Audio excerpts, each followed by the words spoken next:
चला तर मी आज तुम्हाला हायलाइट्स कशा करायच्या ते दाखवणार आहे. त्यासाठी मी स्ट्रिक्सचं colour shade golden colour shade घेतली आहे. त्यासाठी मी डेव्हलपर 20चं वापरलं आहे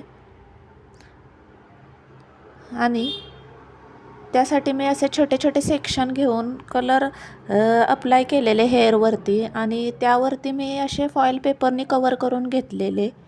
आता मी त्यासाठी ते सगळे गोल्डन म्हणजे मी वेटिंगसाठी ठेवलेलं 30 मिनिटं 25 ते 30 मिनिटं वेटिंगसाठी ठेवलेले हेअर. बघा तुम्हाला बघायला मिळेल कलर कसा आला आहे. मी हे सगळे फॉईल पेपर रिमूव्ह करून घेते.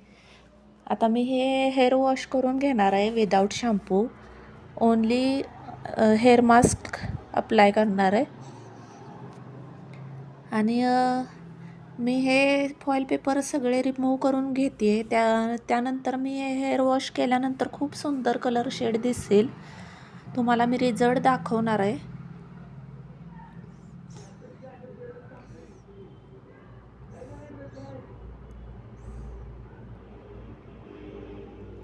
मी हे सगळे फॉईल पेपर रिमूव्ह करून घेते. मी इकडे तिकडे कलर लागू नये त्यासाठी मी हे फॉईल पेपर लावलेले होते.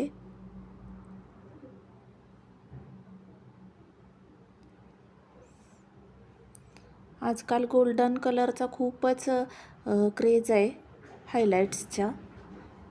यामध्ये खूप सारे कलर आपल्याला मिळतात मार्केटमध्ये, पण गोल्डन कलरचे हेअर शेड खूप सुंदर दिसतात.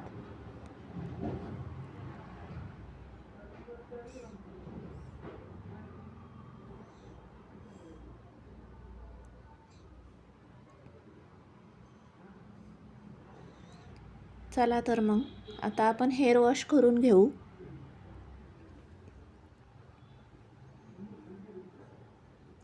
तुम्हाला रिझल्ट बघायलाच मिळेल. बघा कसा रिझल्ट आहे.